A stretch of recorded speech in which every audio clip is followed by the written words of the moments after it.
예수님께서 권능을 많이 행하셨음에도 불구하고 회개치 않는 자들에 대하여서 심판을 경고하십니다. 20절 말씀을 20절 21절 말씀입니다. 시작. 예수께서 권능을 가장 많이 행하신 고을들이 회개하지 아니하므로 그때 책망하시되 화 있을진저 고라시나 화 있을진저 벳세다야 너에게 행한 모든 권능을 두로에서 시돈에서 행하였더라면 그들이 벌써 베옷을 입고 제앉아 회개하였으리라. 아멘. 권능을 가장 많이 행하신 고을들.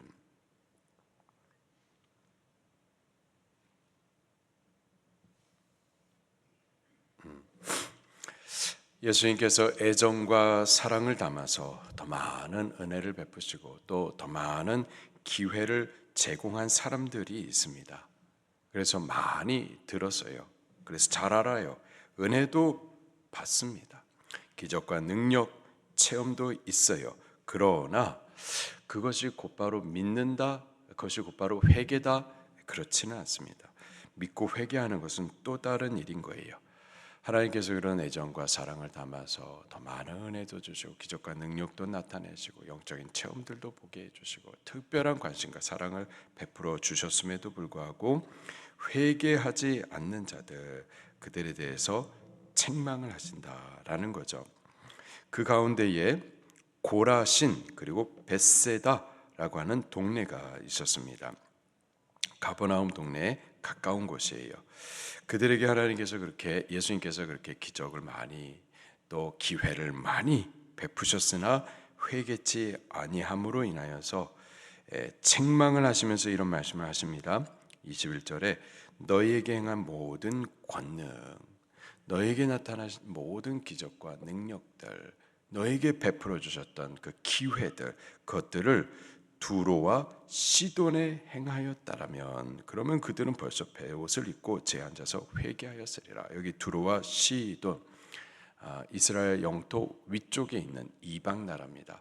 과거에 바알 우상을 섬기던 동네였었어요. 헬라에서 멸망을 받았었던 동네죠. 근데 그 동네에 내가 이러한 애정과 관심을 갖고 이러한 사랑을 베풀면서 더 많은 기회, 더 많은 은혜를 베풀어 주었다면 그들은 회개했었을 것이다. 이방 민족인데 그들은 오히려 구원을 받았었을 것이다. 그런데 너희는 회개치 않는다. 이로 인하여서 심판을 선언하세요. 22절 시작. 내가 너희에게 이르노니 심판 날에 두로와 시돈이 너희보다 견디기 쉬우리라. 예수님께서 사랑과 애정을 담으시고 또 회개할 많은 기회를 베푸시고 회개할 수 있도록 기적과 능력들을 다 베풀어 주셨는데도 끝까지 회개하지 않는다. 반드시 심판을 받게 되는 거죠. 또 다른 동네 가버나움에 대해서도 말씀하십니다. 23절입니다. 시작. 가버나움아 내가 하늘에까지 높아지겠느냐 음부에까지 낮아지리라. 내가 행한 모든 권능을 소돔에 행하였더라면 그 성이 오늘까지 있었으리라. 아멘. 가버나움, 어부들의 마을이라는 뜻입니다. 이 동네에 대해서 9장 1절에 보니 예수님의 본 동네 이렇게 표현을 하고 있습니다. 그리고 4장 13절에 보면은 예수님의 주 활동 무대가 바로 이 가버나움 동네였었어요. 거기서 복음 전도의 전략 기지를 삼으셨었던 거죠. 그리고 바로 그 동네에서 예수님께서 제자들도 많이 불러내셨어요. 이곳에서 많은 이적을 행하시고 더 많은 회개의 기회를 베풀어 주셨습니다. 가버나움 하면은 특별한 동네였었어요. 특별했었습니다. 그래서 가버나움 스스로도요, 우리가 이런 동네야, 우리가 이런 사람이야, 우리가 이렇게 특별한 사람들이야 라는 교만이 있었던 거예요. 영적인 교만이 있었던 거예요.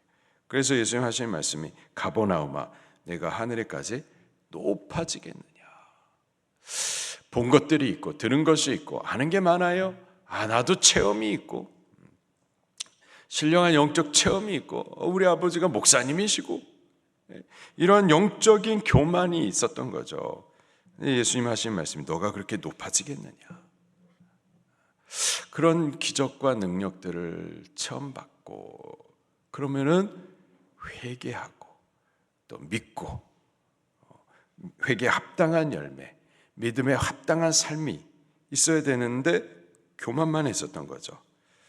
예수님 말씀이 음부에까지 낮아지리라. 내게 행한 모든 권능을 소돔에 행하였다라면 소돔 땅이 어떤 동네였죠? 죄악이 관영함으로 인하여서 불과 유황이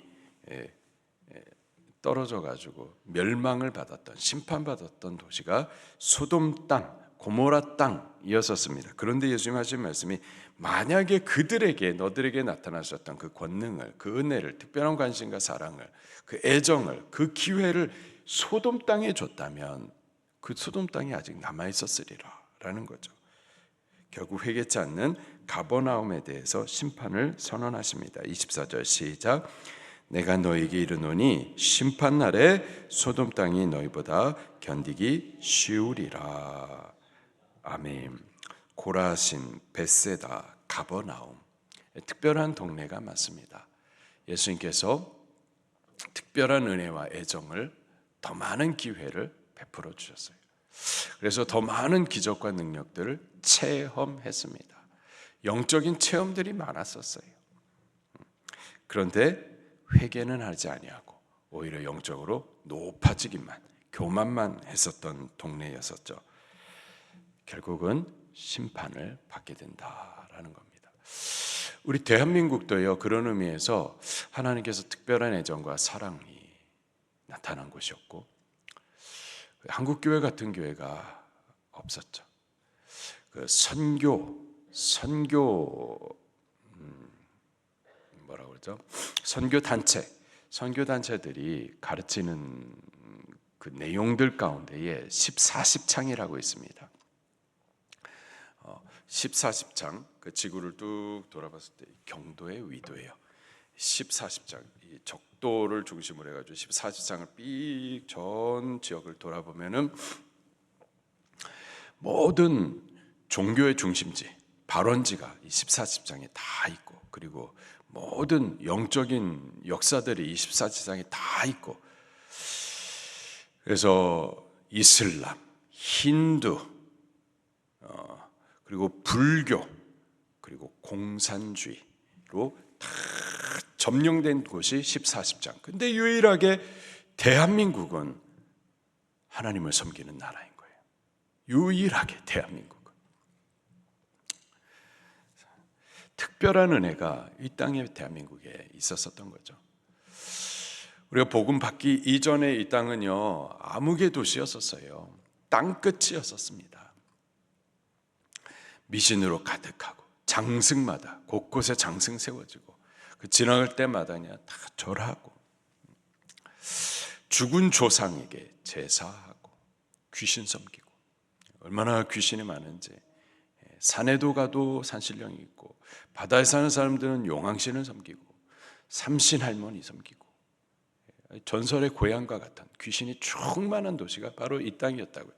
근데 이 땅에 복음을 심었는데 특별한 영적 부흥들이 있었었죠. 많은 기적과 능력들이 나타났고 하나님께서 친히 나라들을 움직이고 왕들을 일으켜가지고 국권을 빼앗긴 이 나라 광복을 얻게 해주셨고, 또 무지한 백성들, 그런데도 이 땅에 자유민주주의 나라를 세워주시어서 하나님 섬길 수 있는 자유를 제공해 주셨고,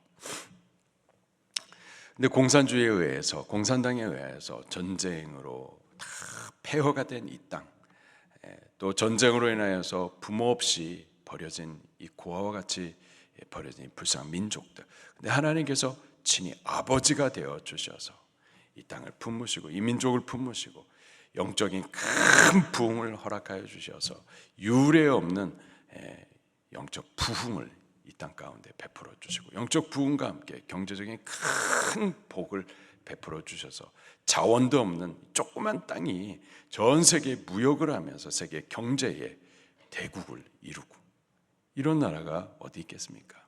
복음을 맡겨주셔서 이 조그만 나라에서부터 열방의 복음을 다 섬겨주는 나라가 되게 하셔요. 특별한 은혜를 받은 거죠. 근데요, 우리도 마찬가지입니다. 이러한 특별한 권능과 은혜와 사랑과 또 기적과 영광과 체험들을 했지만 우리가 회개하지 않으면은 우리들도 망하는 거예요. 마음으로만 높아지고 영적으로 교만하면은 하나님 앞에 멸망받는 겁니다. 25절 말씀에 이 멸망받는 이 가버나움, 베세다, 고라신, 영적으로 높아진 그들과 반대로 또 이런 말씀을 하십니다. 25절 시작. 그때에 예수께서 대답하여 이르시되 천지의 주제이신 아버지여, 이것을 지혜롭고 슬기 있는 자들에게는 숨기시고 어린아이들에게는 나타내심을 감사하나이다. 아멘. 이런 말씀을 하시고 예수님께서 하나님 앞에서 스스로 하시는 말씀입니다. 하시는 말씀이 천지의 주제이신 아버지여, 이것을, 이 귀한 진리를 지혜롭고 슬기 있는 자들 그들에게는 숨기신다라는 거예요. 반대로 어린아이들에게는 그 진리를 나타내심을 감사하나이다. 여기 지혜롭고 슬기 있는 자라고 하면은 스스로 교만한 자들을 말하는 거죠. 내가 많은 기적과 능력을 체험했다. 특별한 은혜와 사랑을 받았다. 다 안다. 우리 아버지가 목사님이고, 우리 교회가 우리 집안이 4대째 어쩌고 저쩌고. 그래서 스스로 지혜 있고 슬기 있다 하면서 이러한 영적인 체험이 있다고 하면서 교만하되 회개치 않는 자들을 말하는 거죠. 반대로 어린아이들이라고 하면은 어린아이, 낮은 자, 나는 모릅니다 하면서 겸손히 하나님을 받는 자, 진리 앞에서 겸손히 배우고자 하는 자들. 근데요, 그들에게는 오히려 이 진리를 나타내신다라는 거예요. 그것이 하나님의 뜻이라는 겁니다. 26절입니다. 시작. 옳소이다.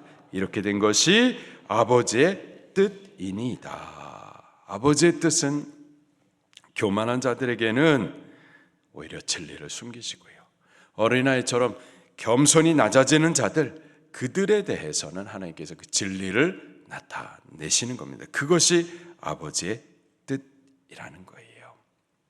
27절 말씀입니다. 시작. 내 아버지께서 모든 것을 내게 주셨으니 아버지 외에는 아들을 아는 자가 없고 아들과 또 아들의 소원대로 계시를 받는 자 외에는 아버지를 아는 자가 없느니라. 아멘. 결국 하나님 아버지를 아는 자, 또 예수 그리스도를 아는 자, 계시를 받는 자, 그들은 겸손한 자들인 거예요. 우리가 겸손할 수 있기를 예수님 이름으로 축원합니다. 과거에 어떤 은혜를 받고 너무 귀하죠. 특별한 사랑과 애정을 받는 거 너무 귀합니다. 근데 지금 겸손하셔야만 하는 거예요. 유대 나라를 하나님께서 택하셨죠. 만민 가운데 자기의 것 삼으시고 왕 같은 제사장 나라, 하나님의 거룩한 민족이 얼마나 특별합니까? 큰 특별한 은혜를 받은 거예요. 근데 교만하면 버려지는 겁니다. 버려지는 거예요. 지금 이스라엘 민족, 이스라엘 나라 특별한 이름을 갖고 있지만은 아무런 의미 없어요. 지금 예수님을 믿어야 돼요. 지금 회개하고 예수님을 구주로 영접해야만 하는 겁니다. 겸손해야만 그 예수님을 구주로 깨달아 할 수가 있고 믿을 수가 있는 겁니다. 우리는 겸손하십시다. 겸손해서 과거에 우리나라에 큰 은혜 있었었고 기독교 가정이고 어쩌고 저쩌고 귀해요. 그러나 지금 내가 겸손해야만 계시를 볼 수가 있는 거고 예수님을 믿을 수가 있는 거예요. 우리는 항상 겸손할 수 있기를 예수님 이름으로 축원합니다. 방주교회도요 이제 18년 됐고 안정적으로 잘 자라왔고 그래서 했다, 이뤘다, 그럼 망하는 거예요. 우리 항상 겸손해서 항상 은혜를 받는 자들이 꼭 될 수 있기를 예수님 이름으로 축원합니다. 말씀 붙들고 통성으로 기도하시겠습니다.